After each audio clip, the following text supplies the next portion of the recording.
It's Sunday night, 9 o'clock. Welcome to All Across Live. Greetings and salutations, one and all. I'm Gary Groob here in Toronto. With me, I've got Shawn Slaght over in Moose Jaw, Saskatchewan. How are you, Shawn? It's been a long haul this weekend, Gary, but I'm doing pretty good. Yeah, we've all been going to games and doing things and all kinds of crazy stuff. A couple overtime games for me this weekend. It's been a long haul, but I'll stay awake. Oh, man. We also have Muffler Mike over in Connecticut. How are you, Mike? Doing good. I'm glad the line's working here as opposed to this morning when I was supposed to be on PE&M. Yeah, but their phone lines got fried from the storm, so that's weird. So man. I wasn't able to call in. But it's been a hell of a storm over there because yeah. I know we had some pretty crazy weather over the last little bit, and weather by Sybil makes Sybil look well adjusted, man. It's crazy. We went from yesterday. It was 15 Celsius in the morning, and it was -2 at night. Like, jeez. Yeah. This global warming thing, I don't know about that, man. I think we're closer to the ice age than the warming thing. Anyways, we had a lot of stuff going on in lacrosse. We had 8 games in the NLL. We have Arena Lacrosse League playoffs. We have a few things up and coming in other little aspects for fundraisers and to help out some old lacrosse legends. But let's do a few things for the network before we get rolling here. And remember that everything is streamed live across Facebook, Twitter, YouTube, and Twitch. And you can now catch all the action on eopsports.com. Remember to hit subscribe, follow, and like. Always share. Enjoy our affiliates, the Broad Street Bully Podcast, Philly Press Box Radio, Edge of Philly Sports Live, Birds IQ, Patterson Avenue Fanatics, Talking Philly Sports with Matty B, which includes the Fighting Finals with all the Phillies games too, Devereaux Sports, the Painted Lions, and Party on Broad. If you missed a show, no worries. You can either grab the podcast on all major podcasting companies like iTunes, Amazon, Google Play, TuneIn, Stitcher, Spotify, or you can go to the EOP Sports YouTube page, or if you're looking for our show in particular, the All Across All the Time YouTube page. Everything is archived over there as well. Remember, you can stay up to date with all sports by visiting eopsports.com with great articles from our huge staff of contributors. Subscribe to our weekly newsletter while you're there and get everything up to date, up to the minute. Dolan's. If you're looking for a place to catch a good beer, be out with friends, 24 East Sellers Avenue, Ridley Park. Quizzes, music, great times, and memorabilia giveaways. Dolan's, the bar you want to be at. If you're looking for those hard-to-get-by tickets, Sherry'sTicketTown.com is easy to use and has no hidden fees. The price you see is the price you pay. Pay less and play more with Sherry'sTickets.com. Save even more by using the exclusive EOP10 code. Don't pay hidden fees and save 10%. Why use any other ticket reseller and get those hard-to-come-by tickets to the big game? If you need more of a personal touch, you can give them a call, 610-494-5050, or visit their office at 1382 Nauman's Creek Road, Suite 1, Garnet Valley, Pennsylvania. Sherry'sTickets.com also has great theater and concert tickets that are hard to get your hands on. Remember, don't overpay with the rest. Save with the best. Sherry'sTickets.com. Save 10% using the EOP10 code. PhillySportsTrips.com. Obviously, the April 3rd thing is happening tomorrow, so I doubt you can get on that one. However, there are a lot of other things to do. Just a few highlights. The draft for the NFL is in Kansas City, April 27th through 30th. Check out their prices. You probably won't be able to find a better one. Philadelphia Union and the Philadelphia Phillies will be in Denver, May 13th through 16th. You can parlay those two or just do one or the other, whatever your fancy is. Talk to the guys at PhillySportsTrips.com. And if you're looking for something a little bit more extreme, London and Leeds with the Philadelphia Union, May 24th through 30th. Great prices. Check out all the other deals they have there. Now, if you wind up in some trouble while you're doing that stuff, always talk about David Cherry Esquire and his associates at the Cherry Firm. Workers' comp, motor vehicle accidents, personal injury, criminal law. David R. Cherry will be more than happy to try and assist you through your muckety mucks. All right, 610-565-0300. Tell them that the EOP boys sent you, and they will try and hook you up. Well, just a few little things here of upcoming events. Next week, over in Rochester, if you're anywhere in the area, I'll be there myself. The Rochester Bats are going to face Bang City. Now, what I'm hearing now, it is Mike Cooper, who's been a friend of us and a guest on our show. It will be his last game. So I took a look at the lineup that they have. They have some pretty cool players on there. So it's worth your time. It is free admission, but you need a ticket to the Nighthawks game. If you go onto the Rochester Bats site, they have a link that will get you cheaper tickets than the box office. Have a look. You want to go see that and then catch the Rochester Nighthawks versus the Albany Firewolves. Remember, with Rochester losing today, that'll be the game that they need to clinch a playoff spot. We also have the Alfie tournament, the Stickmakers tournament. Alfie Jacks has been having some tough time with his health, and this is just another fundraiser to try and help him get through since he's not able to make any sticks at the moment. April 14th, 15th, and 16th over in Onondaga at the OnondagaArena.com. Have a look, and if you can field a team or if you're in the area, have a look and see if you can make it out there. Even wooden sticks permitted to play. Everything is going to be a really cool tournament. We have the Rob McDougall Celebrity Lacrosse game, also July 8th at track. There's a number of things in there. You have the paperweight tournament, 8 till 3, the McDougall Cup for OJLL at 3, the under-11 Battle of Burlock at 6, and then the Celebrity Lacrosse game at 7. Also, some silent auctions, Cameron's Brewery Beer Garden, food, 50-50, live music, $10 to enter. You proceeds will go into Kids Sport Ontario. You want to do it. Just a little background on Mr. McDougall. We lost him back a couple of falls ago. He disappeared without a trace, and his body was found a couple of days later. A terrible tragedy. He started playing lacrosse in '65 in the Oakville minor rep system, continued up the ranks through junior until 1981, when he finished his playing career with the Brampton Excelsiors of Major Series Lacrosse. In art, he was a talented artist, graduated from the Art College of Ontario with honors in '85, and many of you would recognize his work as he was the sports artist for the Toronto Sun, the Hockey News, as well as being the official illustrator for the Toronto Blue Jays. McDougall was the one to come up with the original Toronto Rock logo, as well as logos for the Oakville Hawks and Oakville Buzz lacrosse teams. In 1991, Rob got back into lacrosse when he designed the uniforms and was part of the startup of the Oakville Hawks, which brought lacrosse back to the Oakville area after many years of dormancy. McDougall also tried his hand at coaching when he started coaching a peanut team, 4-year-olds, which his son was on, which led to over 20 years of coaching in many different skill age levels. Rob had a chance to coach and learn alongside a young Troy Cordingley in the 90s. The knowledge and intensity Troy brought to the team helped many players strive and reach for great heights, be it the NLL, NHL, or other sports. A self-proclaimed disciple of Troy, Rob was most effective in teaching beginners proper techniques as well as breaking bad habits. Rob's drills were quick movement, high tempo, and hard work. In '96, Rob held the first celebrity lacrosse game featuring current and past NHL, NLL players, as well as Hall of Famers. This event leads to an annual event in different communities to promote lacrosse. He was quite the man, and definitely a huge loss when he passed. So keep that in mind. Keep that date in mind in the summer. And if you're in that Oakville area, the Fan Cup is only 2 weeks after that, and you want to check that out with all the fans of all the teams doing it for charity. Win or lose, we drink the booze. And over there, you'll find a lot of these. Yes, sir. There you go. A few bunch of those turf monsters. They were flowing freely last night. Over stone walls down the street from the First Ontario Centre. The goal was to have one per every goal. But if you were able to make it home after that, you weren't driving. As I was saying off air, at least you guys couldn't beat the beer pyramid in Saskatoon. So.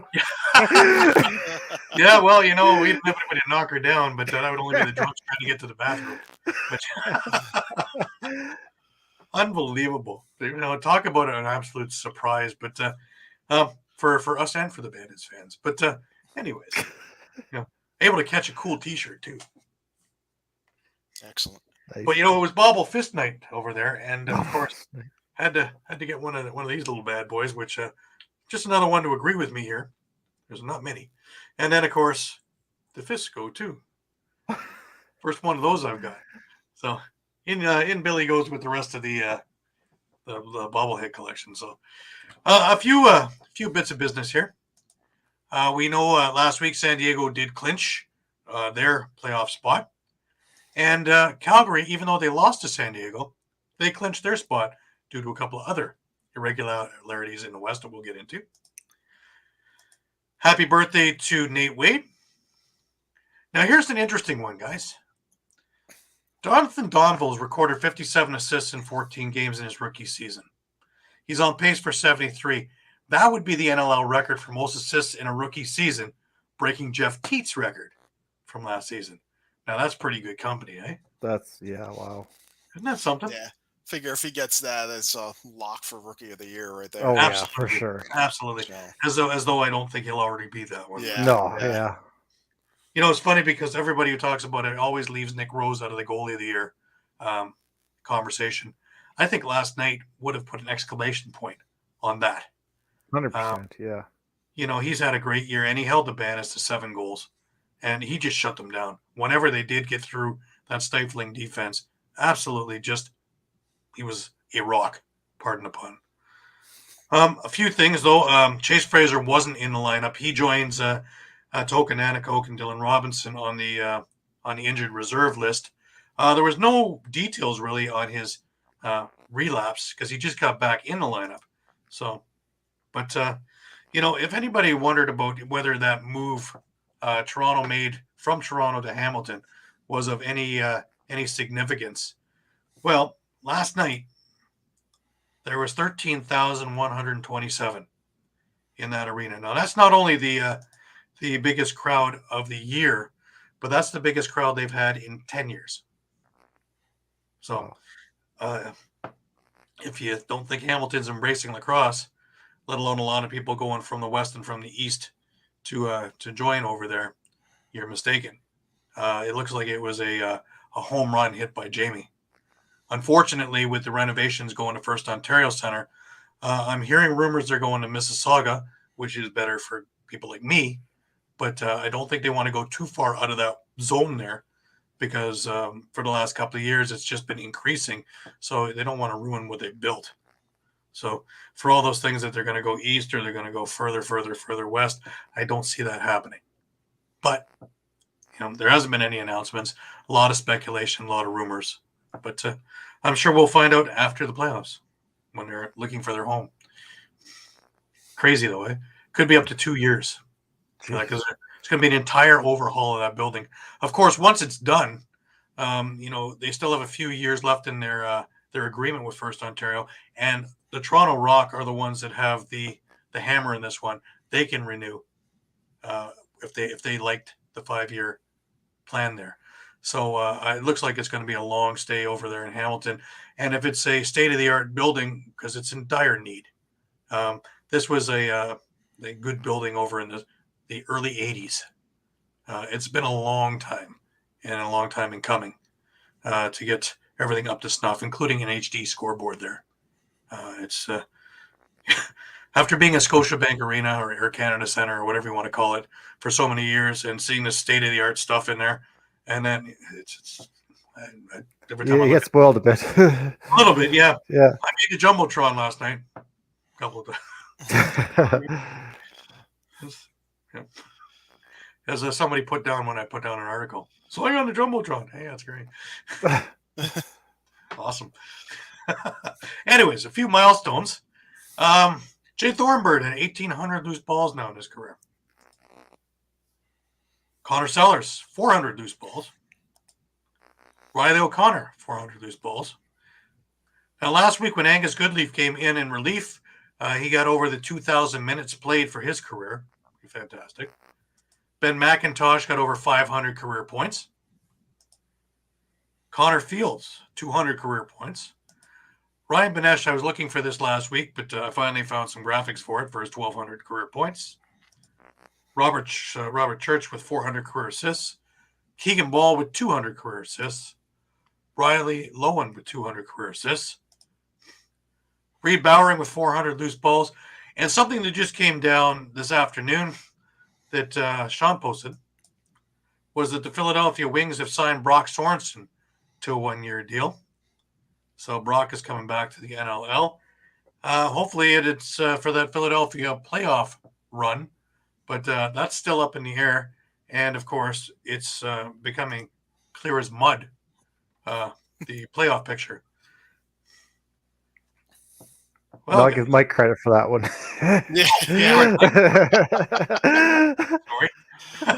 Yeah. Well, there was a lot of action in that Buffalo Toronto game. Even after an 18-7 thing, things got a little bit testy. It started out with the benches and the coaches, and I'll just give a clip of that.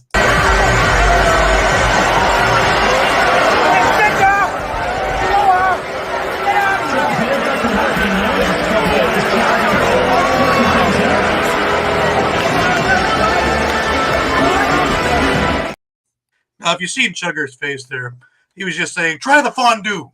The fondue. Not the poutine. Try the fondue. And it was interesting that Rusty Kruger, who used to work for the Bandits organization, and Chugger are the ones getting into it. So, of course. I always find that amusing. Now, that actually was before the 4 main events that then ensued with mere seconds in the game. That was only after a little silly little thing with Haustrauser by the bench because, of course, at Bobble Fist night, Haustrauser was there. Oh, look, Eduardo's with us. Hello, Eduardo. Hey, Eduardo. Finished that Nighthawks Wings game. Yeah, overtime and all that. Yeah. And Mitch Jones, of course, passed 200 goals. Thank you, Eduardo. But yeah. So getting back to this one, then the main events began after that little argument on the bench because, of course, that just stirred everybody up. And we started, of course, with one that was brewing all night long. I remember messaging the guys going, yeah, this is going to happen at some point tonight. Yep. Because they met a couple of times for a couple of minor penalties. But here we go. With Bryce Sweeting. Sweeting wants to get the bucket off. He does. Haustrauser ready for him. 2 tough customers. Haustrauser, some uppercuts. He's got the bobble fist working. And Haustrauser will land the takedown. And yet, though, what a takedown by Jubenville with a little DDT. And now we've got Bobberry trying to land a few of those. Keogh, big rights. McCulley answering with a right of his own. Left jab, big right. Keogh stunning McCulley. Just a few little how-you-dos. The Jubenville takedown, man, the WWE's is WrestleMania weekend. They would have been proud with that. That was a gorgeous takedown. It's funny with the other fight going on, people were still going, holy man, did you see that? They weren't paying attention to the Bombery Downing fight. Wow. Yeah, which was interesting to me, the Bomberry Downing fight, because they were teammates 2 months ago on Albany. So. It's funny, isn't it? Boy, and of course, Kehoe, as Mike put out, he learned a lot from that Haustrauser fight, the Bill O'Brien fight a couple of years back. So he's got a pretty good right on him now. Oh yeah, yeah. Those were pretty solid. McCulley's no lightweight, man. He's a good fighter. No, not at all. So. Kehoe, I would give the decision just slightly. I would give the decision to Kehoe on that one. Yeah. But the Haustrauser Sweeting thing was brewing all night long, and Haustrauser, what started all that, Haustrauser got a hold of Carter McKenzie, who had given a little bit of a weird hit in front of the Rock bench, and he just basically got him to make him apologize.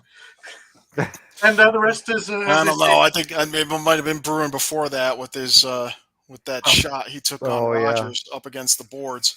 Yeah, well that was ripping him off his helmet and then kind of butt ending him while he was. That was the one actually. That I, was- was I think that's That what. really kind of started. Yeah. but Hofstrauser got a good view of that one, and that was a direct thing. He got 4 minutes for that one, but as soon as he came out, then the fireworks came. So Great. they should have given him an extra. Never mind. But anyways, that's neither hither nor yon, right?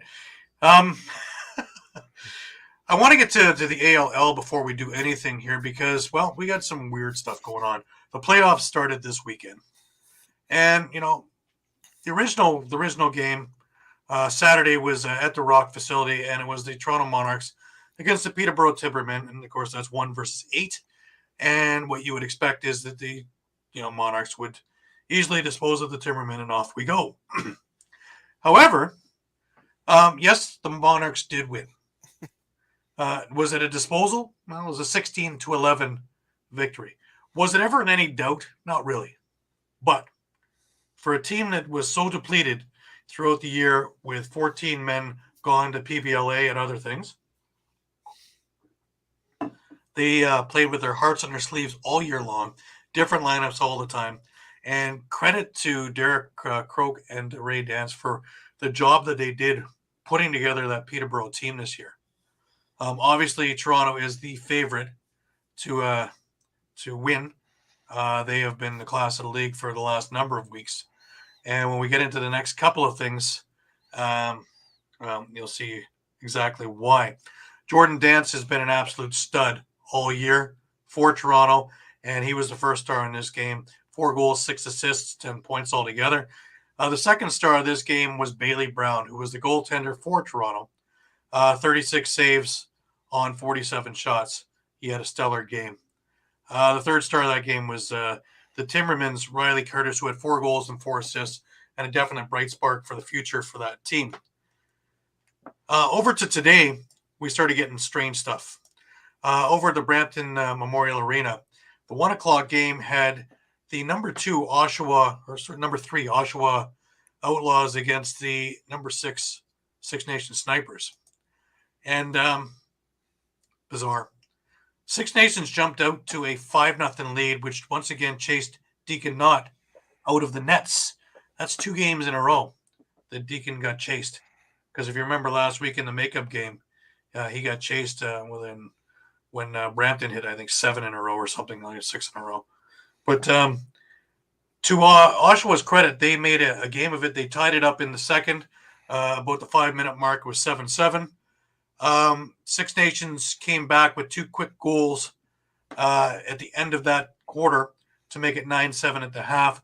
The rest of the game, they traded goals, 1 for 1 for 1 for 1 for 1 for 1. And the final score was 15-13 for the Six Nations Snipers in the first upset of upsets in the Arena Lacrosse League. So Six Nations goes on to the semifinals next weekend.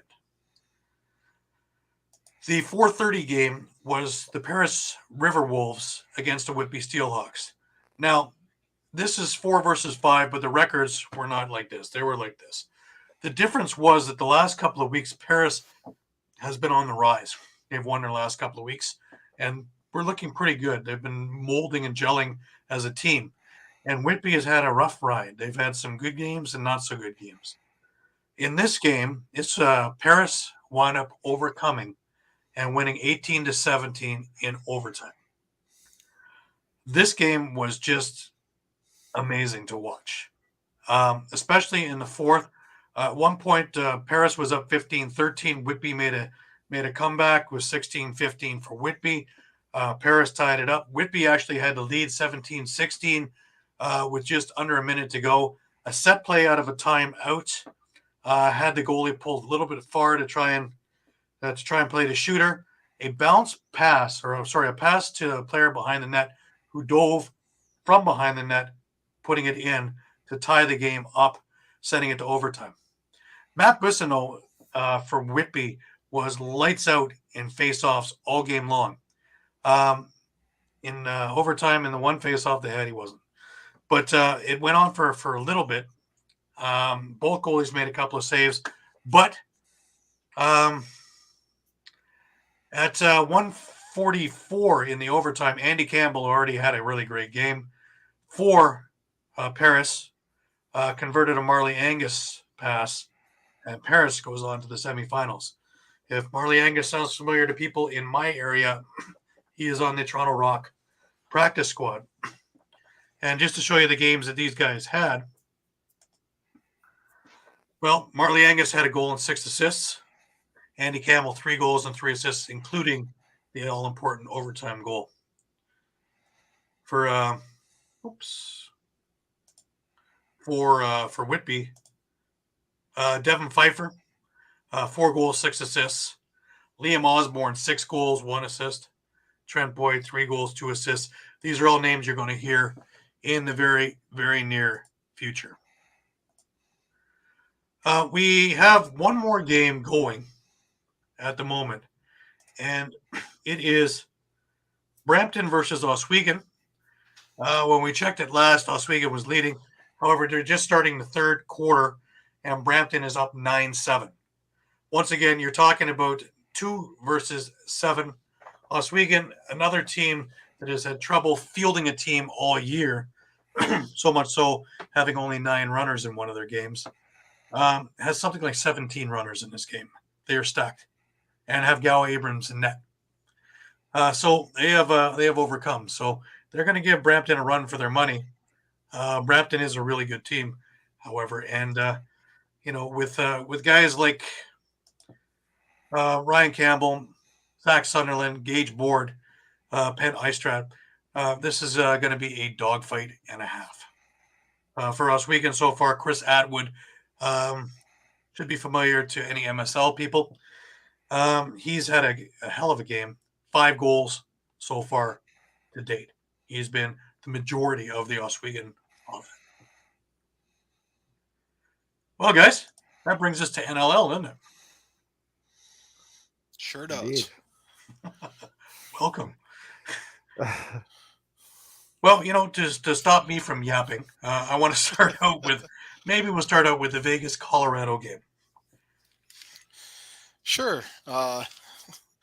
So Vegas coming into Colorado, chance for them actually to win the season series against Colorado. They'd taken the previous game played in Vegas, but Colorado was able to rally and get an 11-9 victory. For them, it moves them to 7-7, and they hold on right now to the wild card spot as the 4th place team in the West. Vegas falls to 5-9. Don't want to say their hopes are done yet, but they don't have a very favorable schedule the rest of the way. They've got 2 left against San Diego, 1 home, 1 away, and then they have a game at Calgary and a home game against Saskatchewan. So I'm sure they'll make games of them, but they started out like a house on fire, though, didn't they? Yeah. They sure did. So you got a couple of goals out of John Phillips, a couple from Jack Hanna, including one was, boy, that highlight reel one. Maybe it was the first one that I'm thinking of, the twister that went 5-hole. Yeah. That when you saw it, you had Mm-hmm. no belief that it was going to get past Dylan Ward, but somehow it made its way into the back of the net. Right. Zach Greer had 2 goals, 2 assists. Rob Hellier 1 and 3, and then on Colorado's side, you had Zed Williams hat trick, 3 assists. Eli McLaughlin 3 and 5. Ryan Lee 2 and 2. So those guys were doing most of the heavy lifting. And, of course, when you needed them most, Connor Robinson and Ryan Lee come up with the game-winning and put-away goals. We were talking before, where are they? Well, in this game, they did what they were supposed to do. Yeah, they're there, and I think between the game against Buffalo and this game, you're kind of starting to see that maybe that same defending champ mentality that we saw last year in the playoffs, where they really dug deep and did what they needed to, when they needed to come up big. Right. Yeah. So, and of course, in the Loud House, It's always difficult for anybody to come in and play, right? Exactly. And they do. Fortunately for them, they do still have 2 home games left on the year. Vancouver and San Diego are their next 2 games at home. Then they finish up with a bit of a challenge at Saskatchewan and at San Diego. So, not definitely not out of the woods yet, and got 1, 2, 3, maybe 4 teams breathing down their neck for that spot. So the playoff picture is clear as mud. Yes. Yeah, that, especially that Saskatchewan game, that one could potentially be for that 4th spot. Yeah. All right, we're going to bring ourselves over to the Calgary-San Diego game. And did I read this right, Sean? We have 5 shorthanded goals for San Diego. Yeah. Where'd that come from, right? That's not a record, by the way, believe it or not. Which is also crazy, but here I am in a Toronto game against Buffalo thinking, wow, Toronto got 2 shorthanded goals in a row. Wow, 5 shorthanded goals. Yeah, especially against a team like Calgary with and like a goaltender with Christian Del Bianco. You wonder what happened, but San Diego came away with the 14-8 victory, and once again that dangerous offense that we've been talking about, that we've just been kind of waiting for. They've really picked up this last. They're peaking at the right time, which is scary. Yeah. I mean, Westberg, 2 goals, 6 assists. 3 and 2 for Dane Dobie, 3 and 1 for Chris Dixon. 2 goals and assist for Austin Stotts. Yeah, they're getting the production of the guys they need. Wasn't that a crazy penalty shot, though? Oh. Well, that's something else. Austin Stotts, he deked him right out of his shorts. Yeah, I think Del Bianco's jockstrap is in row 6 after that one. Absolutely. Shoes in row 3. Yeah. Sticks in the other side, down to the other end. It was crazy, man. He just had him dancing, is what he had him do. Yeah, that was several times there.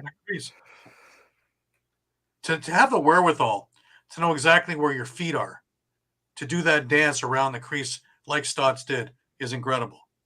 There's no doubting how talented this guy is. It's if he can control his temper. Yeah, that's the big thing. Keep his mind in the game. Yeah. Don't get sidetracked. And like a racehorse, put blinders on him or something like that. Just keep him focused, because he's dangerous as hell when he's focused. Whenever he gets sidetracked, so does the San Diego offense, because it seems to sidetrack everything that they're doing. And unfortunately, a guy in the lineup like Dane Dobie is the exact same issue. Yeah. He has a temper on him, and if you get him off his game and get him focused on something else, he's completely off. Which, of course, come playoff time, that'll be the goal, right? Yeah, exactly. Yep. And I mean, again, Frank Giuliano got the start for San Diego. It looked pretty good. So I don't know. They have to keep rolling with that, I think. They just keep with the hot hand for the moment. And as we're kind of talking about the playoff picture, I mean, with Las Vegas losing, that pretty much clinched it for Calgary to make the playoffs, and obviously we mentioned about San Diego clinching. This was more a look at who's going to finish first in the West. That this win now kind of gives San Diego that extra distance between the two. Right, and they're actually number 1 in the league right now as we sit. Over Toronto, who's number 1 in the West, or in the East. Sorry. This was pretty amazing, and for them to peak like they are, look out. Something we've been talking about all year, and here it's happening now. And it's not just 1 or 2. Everybody is going on that train. So they're just scary. And if Giuliano is going to actually stay focused for 60 minutes like he's been doing, okay, put out your seatbelts. That's still the biggest question. That's still like the biggest question mark is what's their goaltending situation going to look like? Are you going to see good Frank Giuliano, or are we going to see bad Frank Giuliano? Yeah. And then can you go with Ulrich after that? Like, yeah, if I'm on the Seals, I'm sitting there like this, really, because if you put O'Leary in there, you put him to the Wolves earlier, and you had to pull him too. So with Frankie in there doing well, I guess they're hoping against hope that this is the way it stays until they raise the cup. Yeah. So, but I wouldn't be planning any parade routes just yet. This No. league is unpredictable on everything, and we'll get into other games soon about that. The Georgia-New York game. Normally we have at this point my oh wow Jeff Teat moment. No. Georgia was able to bottle up that New York offense of Jeff Teat and anybody else, really, to next to nothing. On top of that, Georgia is looking like the team we thought they might coming out of training camp. They won both games this weekend and are now really in that playoff conversation. I think they've done something like 6 of the last 7 or 7 of the last 8. It's ridiculous. After an 0-5 start or an 0-6 start, it's ridiculous what's going on there. That this team can turn it on like this after being so ice cold that you would have stuck if you would have touched them. You know, it's just so bizarre because they really didn't make many changes per se. No, but their schedule was so stupid to start with. They played 5 of the first, I think, 9 weeks or 10 weeks. They actually had a 2-week layoff at one point. That's not a way you start the season or get any continuity with your team. And, you know, they had a few injuries, but nothing of major proportion. Think about this one. They beat New York, and Lyle Thompson had 1 assist in this game. That was it. That was it. Brendan Bombury, 2 goals, 3 assists. Shane Jackson with 5 assists. Brian Cole was your big guy there with 5 goals. Everything he touched went in. It didn't matter where he shot it from. It went in. A couple of them were just absolute beauty goals. I think he had something like 3 or 4 goals on the season, and he had 5 goals in this game. Yeah. Just incredible stuff. Seth Oakes had a goal and 2 assists. Andrew Q had a goal and 4 assists. So everybody was chipping in. John Ranigan even had a goal. I believe it was the empty net goal. just to add to the fun. But this team is looking scary good. And Brett Dobson has really, really picked it up. You know, he didn't look so great in, I guess the last time he looked shaky was in that shellacking against Toronto in the second of the back-to-back games. But boy, has he ever picked it up over the last while. And, he looks like an NLL-style goaltender now. No doubt about it. Oh, yeah. You know, and I love the halftime thing where they had the one girl who was doing the goals for Avery for Craig Wendy's cause there. And she was shooting on the net. And I think she had 16 of 30 with $5 for every shot to go towards whatever children's hospital you want, just in Avery's name, Avery Wendy. And anybody can make that donation to a children's hospital in lieu of the passing of Avery Wendy. And it would be a great thing. And I know that Craig and his family are very appreciative to any and all who are chipping in. So it was really terrific to have to listen to Craig talk also about it. And, now he's back with the team. And, of course, what does he talk about the most is the medicine game and the healing and the community and everything like that. Everything that we all know. But now it's given it a chance now to go to a wider spread of people of just how important the game is to the psyche as the medicine game and the creators game. And the game is as a community because everybody pulls together in the lacrosse community when someone's of need. So makes me proud to be part of this, you know. Definitely great thing to see. Sure.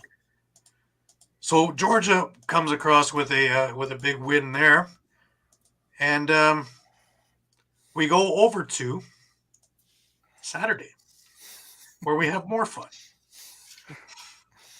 Why don't we start with the Albany Panther City game? Now, I got a message from Mike right off the hop. Albany was up 2-0. And, of course, a tear started to form in my eye because my Bet365 thing, of course, did not have Albany as my thing. And it's like, I'm looking at all these things that are going right, and then of course he's giving me that news, and you just look up and go, "Good one." But as all things do work out. Yeah, they did. So definitely a couple of surprises for Panther City. I mean, the first was seeing who they were facing in net. Apparently, Doug Jamieson got injured during warm-ups, so Justin Getty got the start for the Firewolves. Did an admirable Your luck's job. not any good when. What's that? You don't have any luck when. So, but Getty had 33 saves. Pretty decent performance. But Albany raced out to a 3-0 lead. To start. But Panther City, ended up rallying. They scored a couple late in the first quarter, make it 3-2.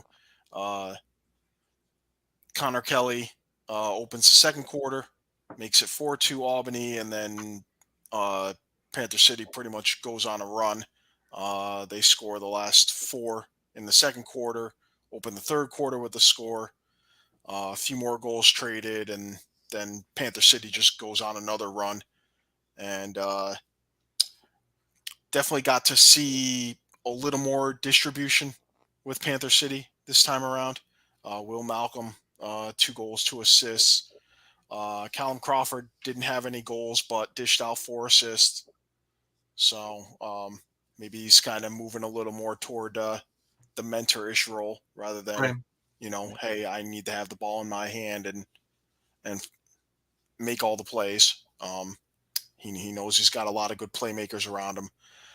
Phil Caputo, a pair of goals, including a filthy behind the back near the end of the game, with him and Crawford playing a 2-man game. Patrick Dodds, 2-1. Glad to see him kind of get off the schneid a bit with his recent struggles on the floor. And just to show you one of his goals, I happen to have a little clip here. Yep. Just dirty. Yeah. Beautiful just dirty. bouncer. Yeah. Oh, not beautiful. So it's nice to see him. There's so much talent there. It's nice to see him getting back in the swing of things. And Panther City's going to need him if they hope of making any sort of a run down the stretch and through the playoffs. Yeah, they definitely have. They moved to 9-6, and they haven't clinched yet. I would think one more win will clinch a playoff spot for them. They do have a bit of a tough schedule too, but it's almost like who doesn't at this point. But now being a game behind Calgary, 2 of their last 3 are actually against Calgary, so it's not out of the realm of possibility for them to end up with the number 2 seed and a home playoff game. Right. And you've got to think if that home playoff game is against Calgary, Wow. to everyone out there laughing at the crowd size, you won't be laughing when they have a home playoff game and they neutralize Calgary's fan base completely. Just a thought. Yeah. There it is. You can play in the rough house in front of $15,000, or you can play at home in front of 1,500 maybe, but you have the home field advantage. You don't have all that crowd against you, and it's entirely possible. I mean, it is possible. Yeah, I believe. 100%, yeah. I believe they home. I know they play Calgary either next weekend or the weekend after. I can't remember if it's home. I think they're home, and I think they finish up the rest of the season on the road. I might have that backwards, though. I know Panther City's in Calgary next Saturday. So they're in Calgary next Saturday. Yeah. But, if they find a way to come out with a win, now they're both 10-6. And the rubber match is going to be the last week of the season, and it'll be in Panther City. And then the week after that, they're in Vancouver. So. Where they get to meet up with who'd they just cut? Dean Farrell. Yep. Yeah. So, be an interesting saying hello. All right, let's do the Saskatchewan game, Sean. Oh, that's a wild one, wasn't it? That was crazy. Actually, before we go on, I just want to make a note. It didn't really have much effect on the game, but just some local history was made that night. We were talking about goaltenders getting injured in warm-up. Eric Penny got injured during warm-up, which made Lane Rushka dressed for the Rush, which makes him the first ever Saskatchewan SWAT Junior A player graduate to dress for a regular season game with the Saskatchewan Rush. And it happened to be Awesome. Lacrosse Day in Saskatchewan. So That's awesome. Yeah. yeah. Excellent. So and who knows how long Penny could be out. I don't know the extent of the injury, but we could be seeing Lane sooner rather than later. You never know with the way things go. Right. Sure. But yeah, a wild game. Vancouver jumps out to a 2-0 lead, and I think you could probably hear all of Rush Nation go, "Oh crap, here we go again." and then Reese Dutch Cheer formed in the other eye at that point. yeah, exactly. And from 2 goals, 2 from Chase Scanlon, who we haven't really heard much of this year, but he put a couple on the board. But then it was Reese Dutch gets his first goal And we have a the clip. Rush. A beautiful goal, yeah. Yeah, we have a clip of that one. Just a gorgeous one, diving across the street. That's vintage right there. Just took off, yeah. Anybody worried about him being healthy? He's fine.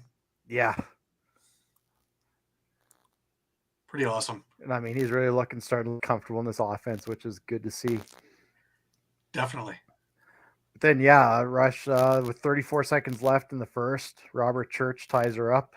Church strikes again right off the bat on the power play in the second quarter, and Rush take the lead.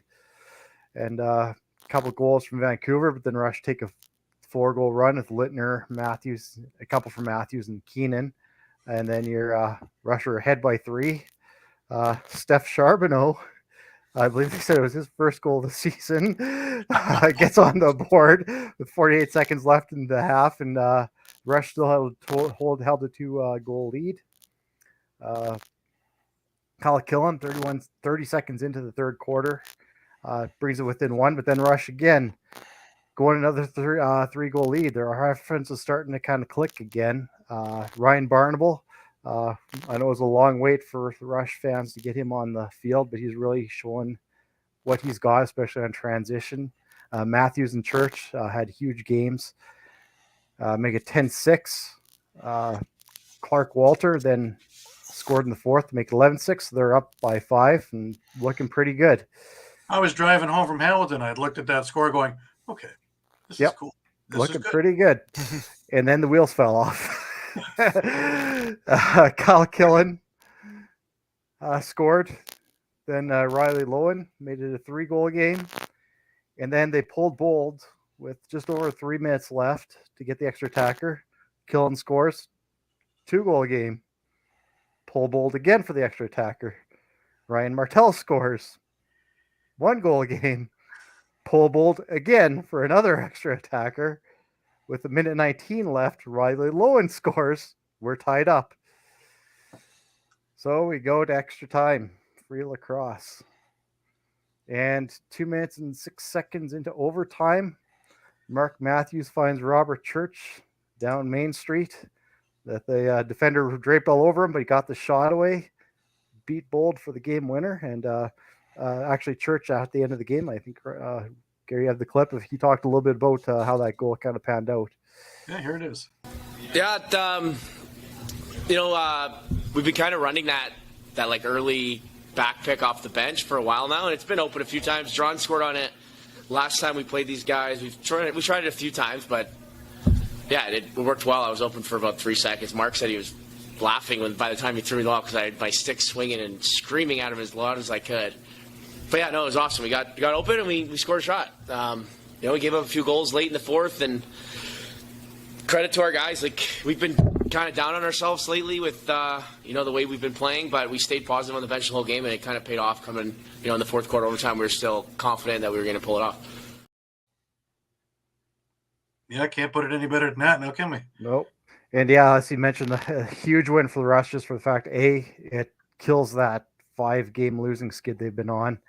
Just for their own confidence, they needed that. And 2, especially with Colorado winning the night before, it keeps them that 1 game back of Colorado for that last playoff spot. And they still have Colorado, they still have Georgia, and they still have Halifax to go down the stretch. And those are all guys they need to chase down in order to get that playoff spot. So they got some key games coming up. They basically hold their own fate.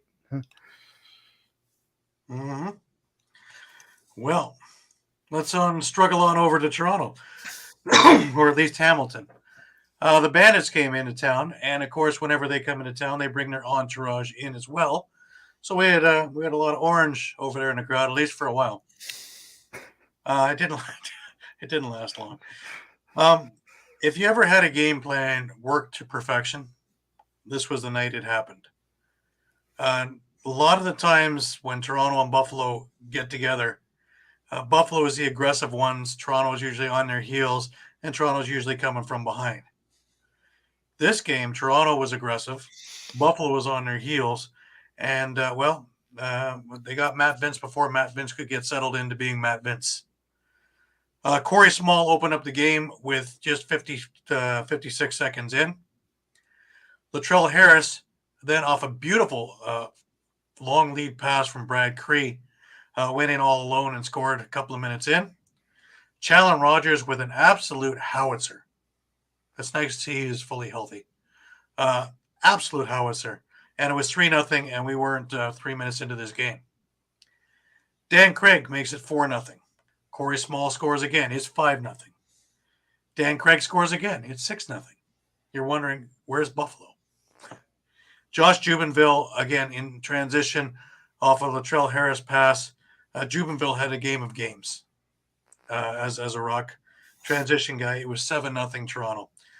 Finally, with just 13 seconds left in the quarter, Chris Kluche fired a shot, and it was 7-1 heading to the second.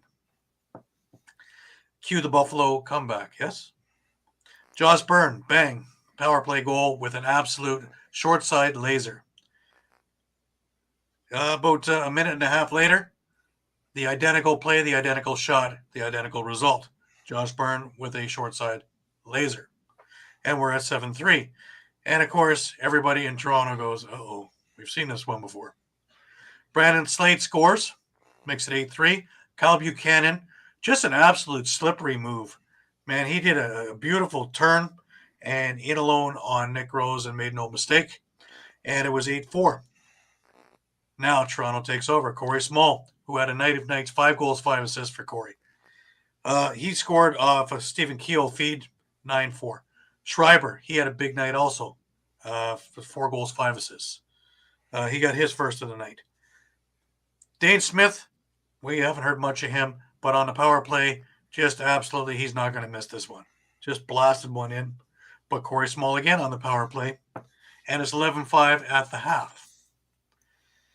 Chris Kluche scores on the power play to start the third, and it's 11-6. Cue the Toronto barrage. Jubenville with a diving goal off a Phil Mazuka pass. Challen Rogers off a Bill Hostrauser pass, again in transition.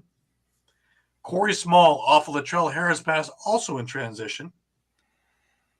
Tom Schreiber with a Tom Schreiber-esque goal.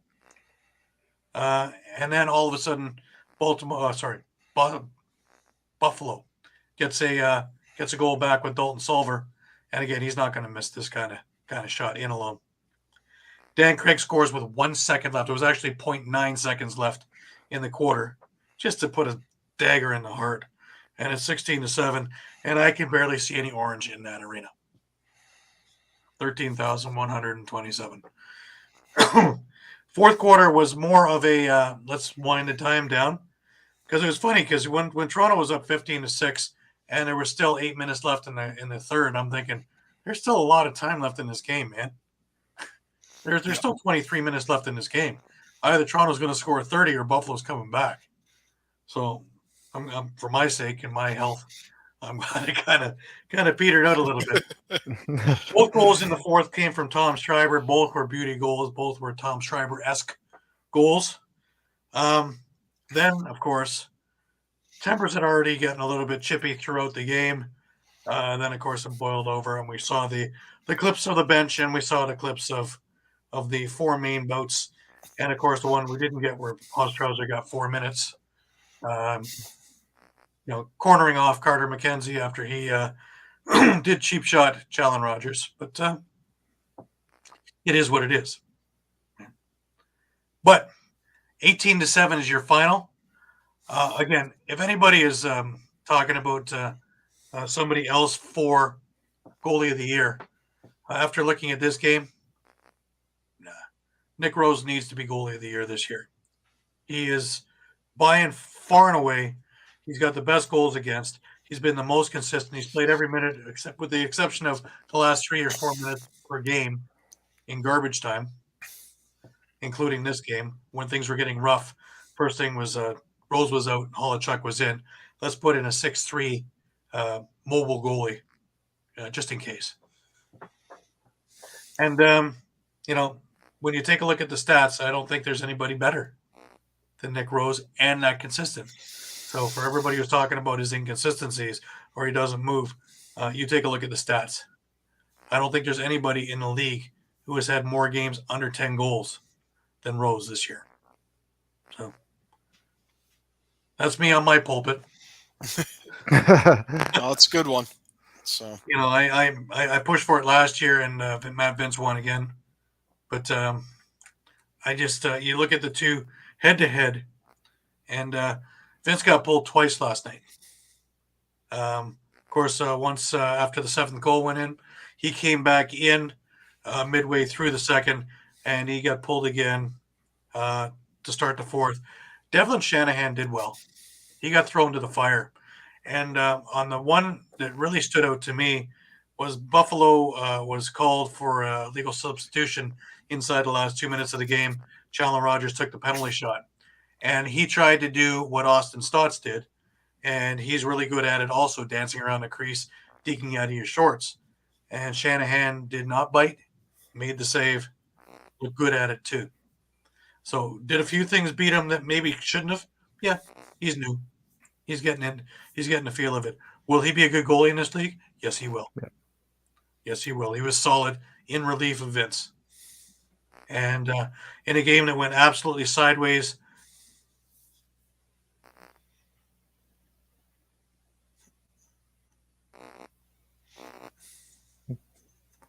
lose Gary again.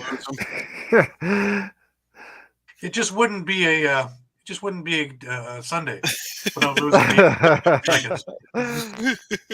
I think that Buffalo has got a hold of the Rogers Tower.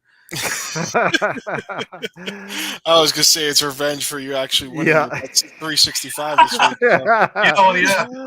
Maybe you get a 4 decent internet now. Well, Thank you, Rogers. You're great. Please don't cut me off. Anyways, so Toronto wins 18-7. They're now in first place by a 1 win over Buffalo. It's 12-4 for Toronto, 11-4 for Buffalo. I think there's So they still have one more meeting that's in Buffalo, correct? Yep, that is on the 22nd if I'm not mistaken. I was looking at going to that game before I head out to Prague, so it'd be an interesting weekend. That all depends on what Buffalo does over the next 2 weeks. Toronto's got Philadelphia in 2 weeks. Of course, the Wings team that beat Toronto a couple of weeks ago and just won tonight in overtime. And is desperate to keep on winning. Yeah, but it looks like Buffalo's got a bye week next week also. Believe so. And then they play the New York Riptide the week after that at home. And do they have a double header still to play? Probably not. No, I don't think so, because they play Toronto on the 22nd. Toronto, I think, has the next week off, and Buffalo plays Albany. So, yeah, I think it all comes down to that Toronto-Buffalo game, because barring something really crazy happening, I don't see Buffalo losing those other 2 games. Yeah. Yeah. If they do, they don't deserve to be in first place. Boy, and the schedule working in the Rock's favor a bit too, and that what they're getting 2 bye weeks in the last 4. Yeah, to get So, healthy, Yep. and maybe get Mitch DeSnoo back. Maybe Chris Corbeil shows up. Deal too. Maybe Yeah. at least get a shift or two in. There's a few guys that need to get on the mend a little bit who are playing hurt. But you don't want to have too much time off because they're rolling and they want to keep playing. Yep. All right, that brings us to today's games. We had a couple of games today. The game that really did surprise me was the Georgia Halifax game this afternoon. I expected a lot more out of Halifax than what we got.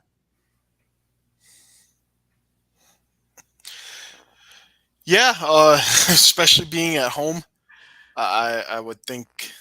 And Georgia playing the night before. Yeah. Yeah, and they would think they would have shown a little more fight. Or any fight, really. Yeah. I mean, obviously a bit bad news that they didn't have Jake Withers available. So one of their biggest weapons is sidelined. Who knows for how long? But yeah, they just didn't.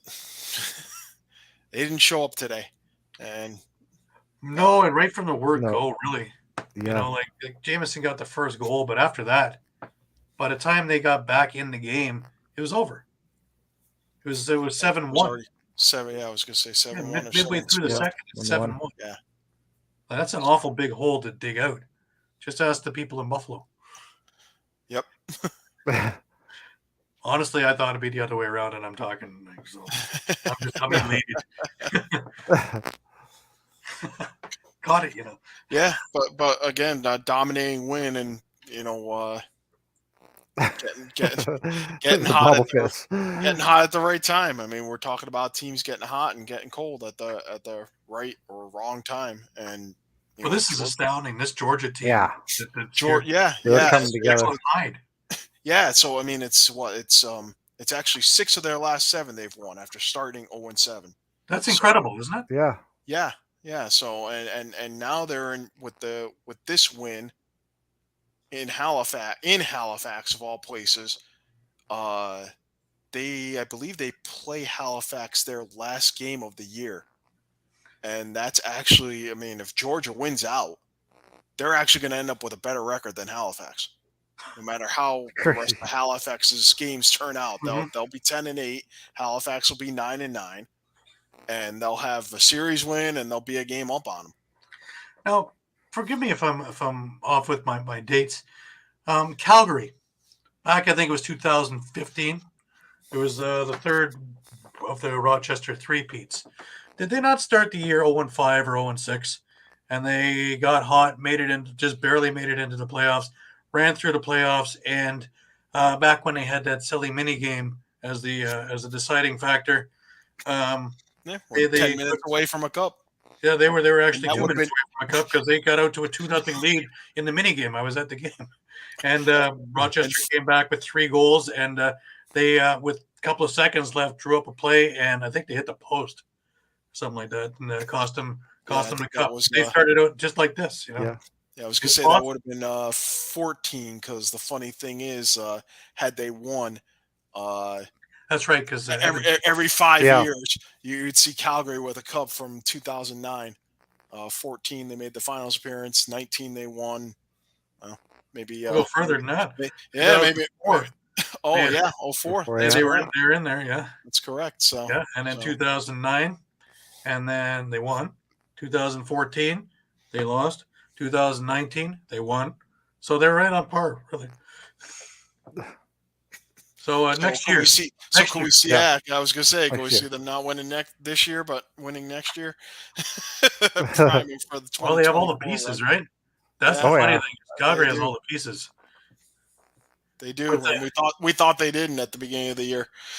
We didn't think they had any pieces at the beginning of the year. We didn't know. I don't think any of us picked them to make the playoffs. No. Let alone a battle for first place with the team that was going to go 18-0.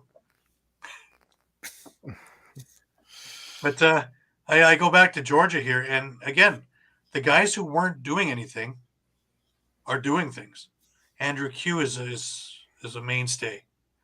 Bombury is a mainstay. Of course, Lyle Thompson. But it's spread out. Shane Jackson is doing more, as well as being a setup guy of setup guys. But you're getting things. You're getting setup plays, and even it's not showing on the sheets. Guys like Ethan Riggs. You're sitting there with 5 loose ball. Guys like Robert Hudson are doing what they're supposed to be doing and creating a lot of chances happening around there. TJ Camizio, again, no goals, no assists, but he is always in there, 6 loose balls, and just stirring things up continually. So they're getting it from everywhere. Brian Cole, we talked about him before, a goal and 5 assists, just to continue the hot hands, right? We're talking about that slow start that Georgia got off into the season. But what were we saying too? Like they were just like 1-goal losses, and we're like they're just that one piece away. If they could just get over that hump, and it's amazing what confidence can do with a team once they got over that hump and found the winning formula. Yeah, it just snowballed. Yeah, I can't disagree with that. And that's with that's with some of their rookies struggling on offense too. We're not seeing a lot. Lanchberry's been injured, I think, but we're not seeing a lot of McComber either right now. Right. They're kind of leaning on the veterans. Really, you might even be able to point to that one piece being Seth Oakes, kind of making a comeback. Yep. On the team, he's had a couple of standout games. This was a guy who was a first round draft pick for New England, and he was expected to kind of be the future in New England at the time. And things just didn't work out, whether he just wasn't really fitting in with the system. I know he bounced around Vancouver and trying to think of who else. I think there was another team that he had played briefly with, and just things didn't work out, and got on to Georgia kind of originally on the practice squad, and has just really made the most of kind of a second chance, kind of big picture second chance, and has made the most of it. So, all right, we have one more game this week. And of course, an evening game in Philadelphia. Now, of course, I imagine Patrick's still getting interviews, but we'll go ahead with the Wings Nest. What a game, man! I thought Philadelphia had this thing wrapped up when it was 12-8, but it's Philadelphia. They started out like they've been starting out a lot of their games. Playing with the lead. Ben McIntosh gets a goal a minute 14 in. Connor Fields, who put the Nighthawks on his back, tied it up. Russet Terrence, who, if I heard correctly, is looking to break the Philadelphia Wings record for points this year, set by Kevin Crowley last year. So pretty good season he's having quietly, because the way the Wings are going, it's not anybody standing out, really. Holden Katoni, since it's the Katoni brothers against one another, I have to get whether it's Tate or Holden. But Holden makes it 2-2. Connor Fields scores again, makes it 3-2 for Rochester. And a beautiful goal, Zia Davis-Allen ties the game up, going in alone. And then with an absolute howitzer, what was it, his second goal of the year, third goal of the year, Chad Tutton? Just it's like he's been doing it his whole life. Just a beautiful goal. Into the second, we get it tied again with Ryan Smith. Russet Terrence again, giving the Wings the lead. And Ben McIntosh making it 6-4. Connor Fields again, 6-5. But Tate Katoni this time jumps in and 7-5 for Philadelphia. Gilray and Reese score to tie it up. Tate again on the power play with just 48 seconds left in the second quarter. make it 8-7 going to the half for Philadelphia. Come to third, and it's all Philadelphia. Mitch Jones with 2. All of a sudden, it's 10-7 Philadelphia. And right here, I'm thinking this is pretty much it. This is where Rochester should have stepped up, and they didn't. And,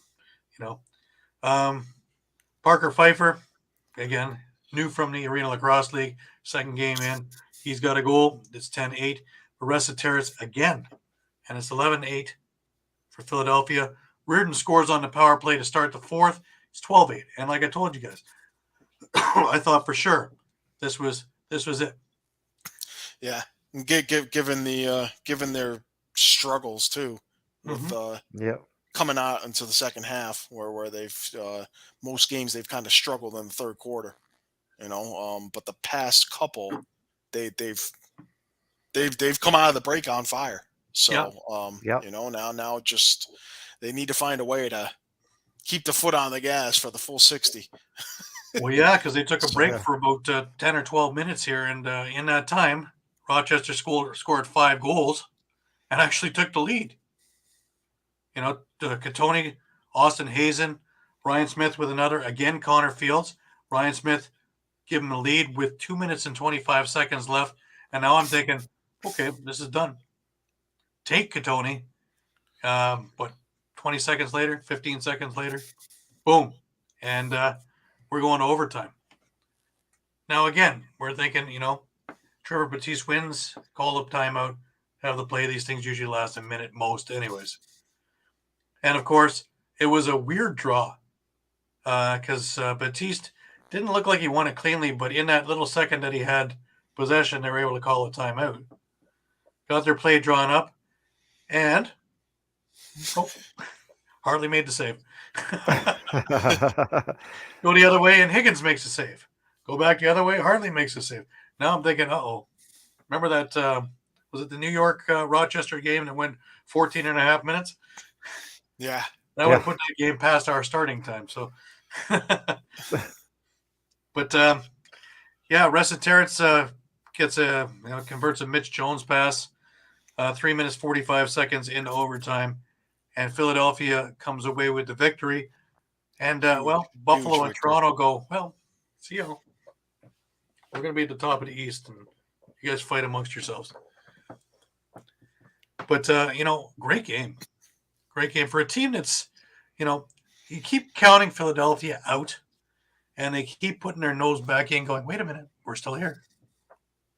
Yeah. Rochester needs one more win to clinch a playoff spot. They're playing Albany next week. I'll be at that game. I, as a betting guy, barring something crazy happens, I would expect that that's the clinching game. If something crazy happens, that's really going to be. That would be insane. It's going to be tough for Rochester fans to swallow because I would be scared walking out of Blue Cross Arena because they may riot. Yeah, as much as one win gets them a playoff spot, they lose out and they may not get in the playoffs. So it's funny how that works, but that's just how congested everything is around that area. So tight. It is, they're 9-6. You've got Halifax at 7-8, now tied with Philly, also at 7-8, but they have the edge because of the head-to-head. And now you have Georgia at 6-8, breathing down both of their necks. And Georgia has a game still against Halifax.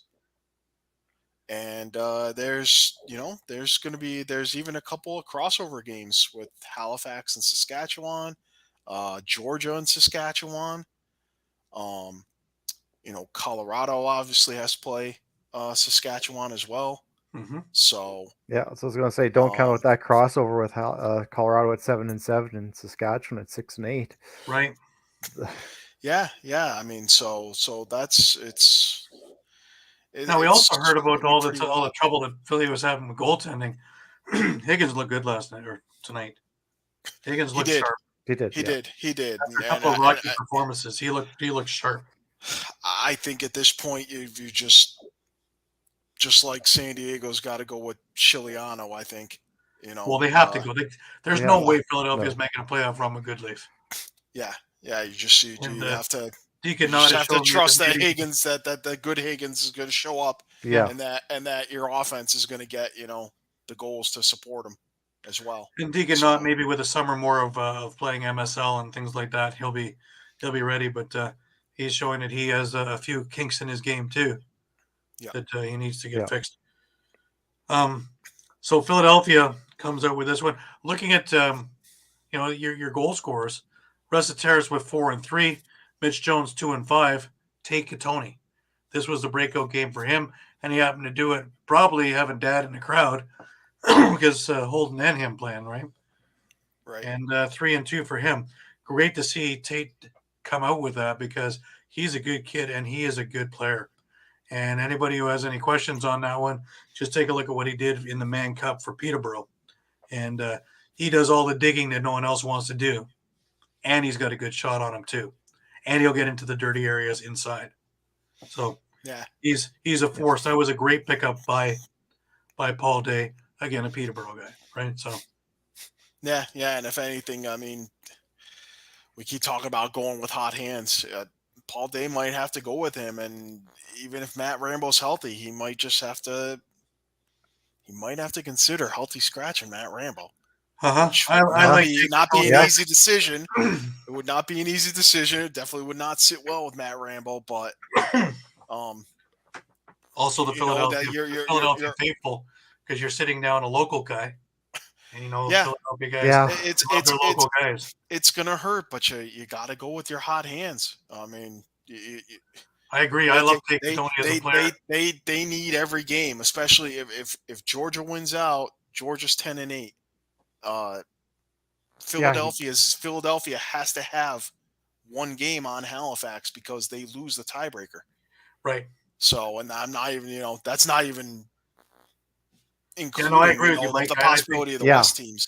So I think he's a better player, versed in the box game too. And when come playoff time, when everything is magnified to the nth degree, I think that you have to go with what's working. You want to have going and digging and doing all the dirty work there, as well as being able to get you a few more goals. I don't think you lose any production putting Gattoni in and sitting Rambo. No. Yeah, and I've mentioned it before, that game 1 in that 2019 finals when Calgary just went with 5 forwards the entire game and they pulled it out, and that was in Buffalo. Does Philly consider maybe just playing Kyle Matisse out the back door the rest of the season? I would.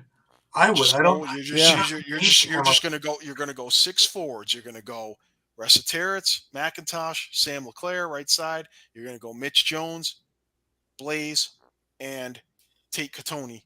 So that's not to say not take the transition when it's there, but I agree with you. Yeah, and just let Well, I mean, it's not like Matisse can't play a couple, shift here, shift there on offense. That's not a big, give some guys a little bit of a breather, but concentrate them more out the back door. You need to kind of tighten things up, and now you have this, obviously the Brock Sorensen signing. We don't know what we're going to get out of him. We've talked about how he hasn't played since he was hurt in the Man Cup, right? Yeah. The Man Cup in 2019. He hurt his Achilles. He missed that season. He went to Philadelphia, and he never played for them. Yeah, and that was it's definitely a long stretch to go, but you have to figure he's. They wouldn't have signed him if he's not 100% right now. Sure. And to sign someone this late that's 100%, that doesn't have, I don't want to say he doesn't have wear and tear. Obviously he does from, earlier in his career, but to have kind of a fresh body out there, week 18, week 19. Well, even it's not necessarily a bad thing to have. Done on him also, right? So. Yeah, you kind of think that late signing, you got to play him, but. All right. So just before we go further, of course, our weekly pick'ems. Mike, congratulations. This is your week, man. 6-2.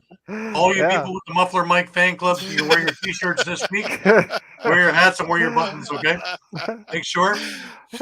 Loud and proud. Yep. Make his comeback right now. Next in line was me at 5-3. I was looking to do better than that, but what can you do? And Ryan and Shawn 4-4, so all of us had pretty good weeks. Year to date, I am in front 73-37. Shawn is in second 66-44. Ryan is in third at 65-45. And Mike is coming up on all of us with 58-52. So a couple of perfect weeks, Mike, and you're right there. Yep. Yep. Only 15 games back. You can do it. Yeah. No one's out of it yet. Are there even 15 games left in the season? Yep. Yeah. Yes. We've got a month's worth of lacrosse ahead of us still. I told you, man. I am expecting my coming up. Don't worry. It's gonna be my 1-7 week is coming. But speaking of up and coming, our games for this week, we have Albany and Rochester. Is what we've got.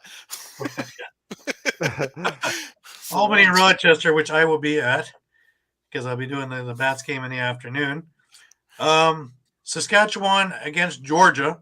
That'll be a barn burner, eh, Shawn? Yeah, that could have playoff implications. Huge that playoff crossover. implications. Yeah. Panther City is against Calgary. More implications. If Calgary wants any chance of going to first place, they have to do this. But Panther City is looking to hit second place, right? Yep. So, yeah. Lots. Vancouver, Colorado. Vancouver can be playing the spoilers in this one. Don't count Vancouver out at all. No. I'm a firm believer in that one. Ever since they put Bold in, anything is possible. Yep. And obviously they're buying in because take a look at that finish. Oh, yeah. Only a goalie and still full bore ahead. It took a while, but the Sanderson Cordingley plans are coming to fruition. And when they have actually a year to draft and to make moves and do what they can do and work his magic as Troy does, Vancouver is in good hands. And then we have San Diego and Las Vegas. And I don't count Las Vegas out at all in this. Nope. They're just that wild card that just can be that stone in the shoe for San Diego. They're the same as Vancouver. They could just turn it on with a light switch and play that spoiler role. But we're used to week after week after week of 8-9 games. We only got 5 this coming week. So gonna have to. Vegas is not technically eliminated, right? I don't don't think so. No, the only thing with their loss, Calgary clinched. Yeah. Okay. I think they're 2 back of San Diego. So Yeah, they're still. technically they're still in it. Yeah. And I mean, we actually have been kind of talking about it all season. I mean, 9-9 is kind of it's a minimum, I think. Yeah. Yeah. Make the playoffs. So you have to figure they got to win out the rest of the way. Yeah. But they've got that difficult schedule where they're home to San Diego and then at Calgary, at San Diego, and then home against Sask. Yeah, it's one of those things where mathematically they're still in it, but it's going to be a tough. Right. Well, San Diego's 11-3, Calgary's 10-5, Panther City is 9-6, and then we have the logjam: Colorado 7-7, Saskatchewan 6-8, Vegas at 5-9, and Vancouver at 4-11. So technically, nobody is eliminated.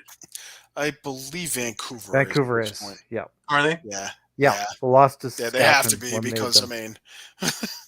Lost to Saskatchewan eliminated them this week. Yeah. Yeah. Okay. In the East, you've got Toronto sitting at 12-4, Buffalo at 11-4, Rochester now at 9-6, Halifax 7-8, Philadelphia 7-8, but Halifax, of course, has that tiebreak right now. 6-8 for Georgia, right on the coattails. I like Georgia's chances, man. I really do. Oh, they're looking so good right now. Right time to. What a story! And then, of course, you have New York at 4-11 and Albany at 2-12, which brings us to the Dyson Williams sweepstakes. And is anybody going to get anywhere close to Albany for that? I don't Lightning think so. would have to strike. I mean, yeah, the rest of their schedule is just. Sorry, I'm just. I don't see them winning again, honestly. No. I really don't. They're at Rochester, then they're home for their last 3, which are Georgia, Philly, and Buffalo. So Yeah, I don't see them winning any of those. all vying for a spot or a position in the playoffs, so nobody's resting on them. Yeah. no. Don't see Buffalo that will want revenge for that home opener because that's the reason they're a game down right now. So That's exactly it. Yep. What better way to Put it do on blood. it? Well, give him Dyson Williams. yeah, but then Albany will pick somebody else with their first round pick. So but it's going to beg the question: does Vegas consider some sort of a package to get that first round pick? Because keep in mind, Vegas already has 2 first round picks. right. They got the one from Rochester in the Fields for Bertrand trade. Right. Right. Do they Shawn offer? Williams was pretty shrewd, wasn't he? Could have been, but you would Didn't look think that way to you start would think, Yeah. with the number of guys last year that sons of coaches or GMs that were drafted by basically their dads Mm-hmm. or playing for their dads. You have to wonder if Shawn Williams is going to try to angle to get Dyson to play for him in Vegas. So with the extra first round pick, that's pretty enticing. if they can offer, especially if they can offer a few youngsters Right. who Albany thinks can replace some of the veterans who might walk, because Yeah, I think you're going to have to look I at think all of us are like some fairly blue sure chip young that there's guys. there's a few veterans on that team who are eligible leaving? to walk, They're gonna leave? who will elect to leave after kind of everything crumbled with After the this year? rebuild. Yeah, of course. Yeah. So Well, in this case in Albany, if it could go wrong, it did go wrong. If it couldn't go wrong, it found a way to go wrong. And even then, we're still finding ways that, like we said at the beginning of the show, your luck's bad when the one piece that's been steady for you gets hurt in warm-ups.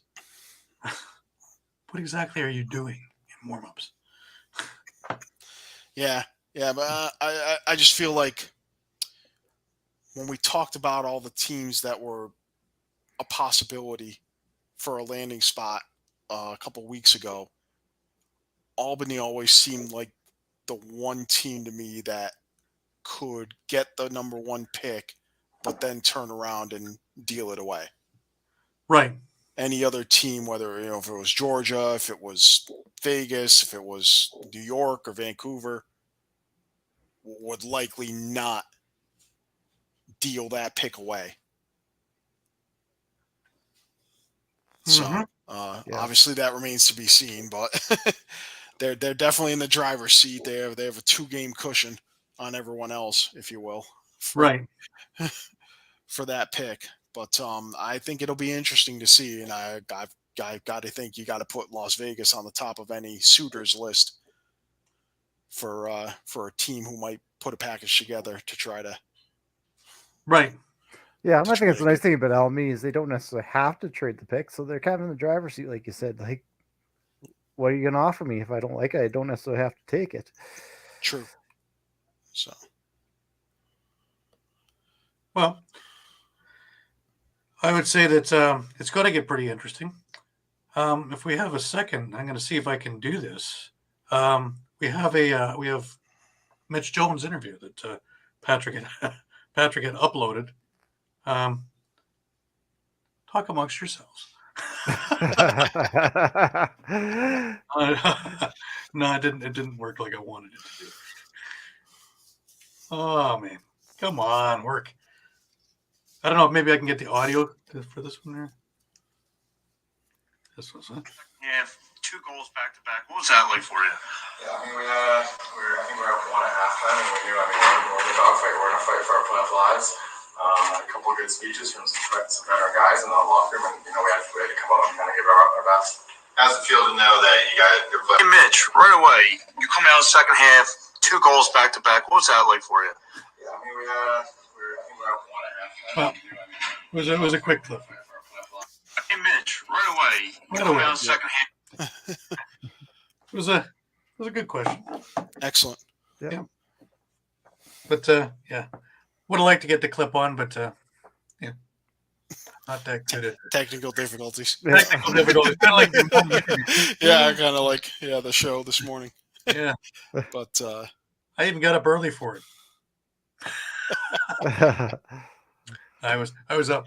I think we went to bed. We were turf monstering it, of course. yeah, Always. Few for the boys. Few for the women. Few for the parking lot attendants. It was just enthused. I'm just enthused to see so many people there in Hamilton.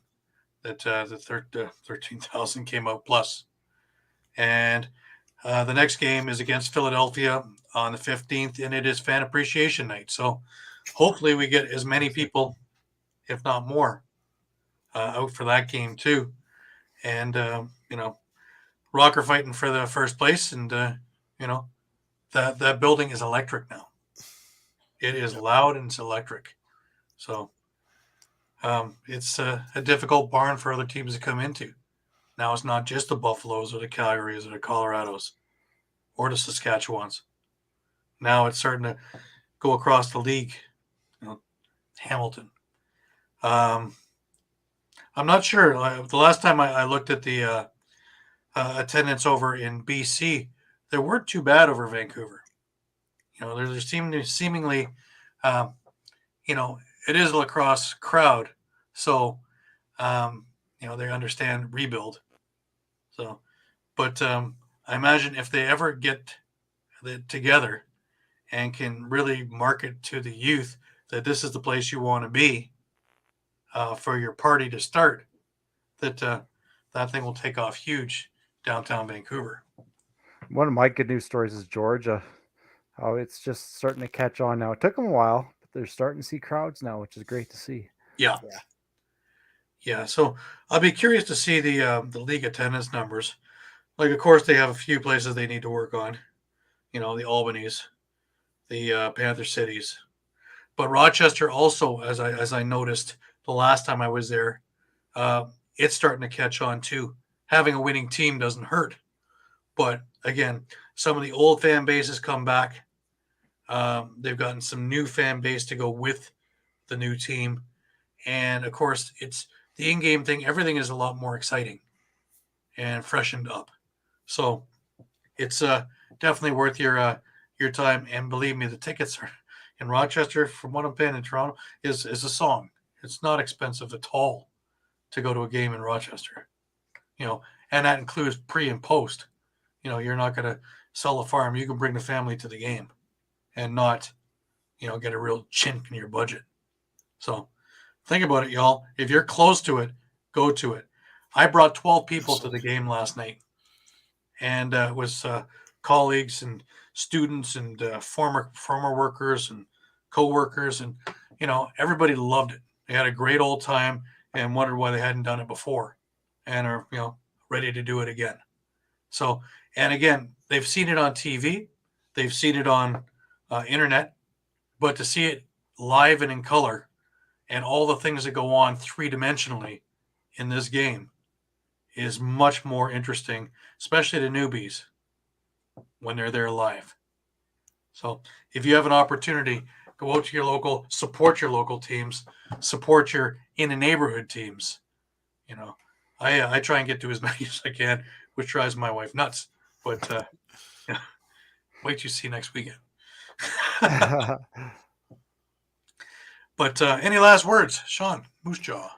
No, just really excited for this stretch right now, especially from our perspective with the rush. It's going to be a barn burner.